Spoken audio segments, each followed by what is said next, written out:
Right, the Carad Dominion had captured what they believed was nothing more than a broken man, a soldier, last survivor of a doomed Terran squadron, dragged from the wreckage of his ship with blood on his lips and steel in his eyes. They bound him in chains of plasma, locked him in a cell built to hold warlords and assassins, and congratulated themselves on caging humanity's pride. For weeks, they paraded him through interrogation chambers. They burned his nerves with chemical fire, flooded his mind with psionic storms, carved questions into his flesh. Yet he did not scream. He did not curse. He did not beg. He only waited. To the Carad.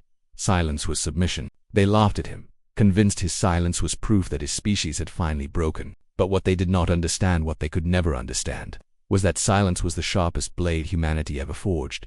30 days passed. The prisoner never moved beyond the chains, never answered a question, never gave them a word, until the day the Carad fleet gathered at Nexus Prime. It was to be their triumph. An armada of 800 warships, dreadnoughts the size of continents, carriers darkening the stars. Their target was Earth itself, the final blow that would end the human nuisance forever. In their arrogance, they broadcast their preparations across secure channels, believing their networks untouchable, their encryption divine. The prisoner lifted his head. His lips cracked into something between a smile and a scar. And then, for the first time, he spoke.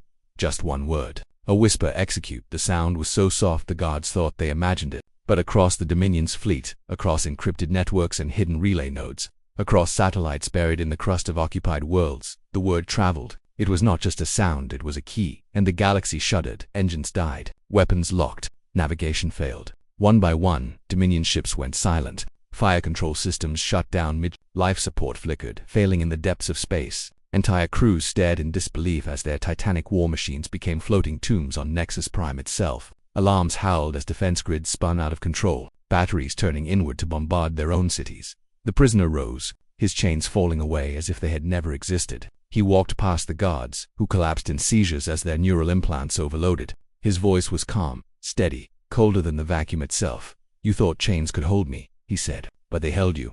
Because while the Carad tortured him, while they probed his mind and bled his body, the prisoner had not been idle. The silence they mistook for weakness was the silence of infiltration, of code burrowing through their networks, of human-designed viruses rewriting their empire from the inside out. Every lash of pain they gave him, every probe they forced upon his mind, only fed the traps hidden deep within him. He was not a prisoner. He was the weapon. And the whisper was the trigger.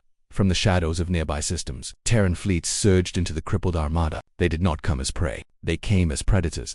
Railguns spat fire across the void, ripping apart immobilized dreadnoughts. Swarms of drones, unleashed from stealth carriers, burrowed into ship hulls and tore them apart from within. Human war songs, fierce and defiant, roared across Dominion comes. The only sound their dying crews would ever hear. The battle was no battle. It was slaughter. Within hours, the greatest fleet the Dominion had ever assembled was gone, shattered wreckage drifting in silence. Nexus Prime, jewel of their empire, burned as its own defenses turned traitor. The prisoner stood aboard the flagship of the fallen, gazing out through its broken viewport at the stars now lit with fire. His silence returned, heavier than before. He did not gloat. He did not shout. He did not need to, because the galaxy had already learned the lesson. Humanity was not like the others. They did not yield to chains. They did not bow to pain. They endured. They waited, and then, with one whisper, they turned empires to ash.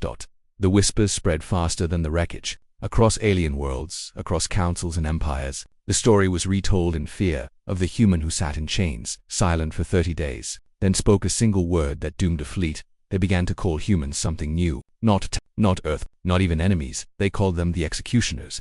Because when humanity whispered, stars themselves seemed to die, and so he returned to silence. Knowing it would not be the last time the galaxy mistook it for weakness, knowing silence was the waiting storm, the shadow on the horizon. He waited in chains. Then he whispered death across the stars.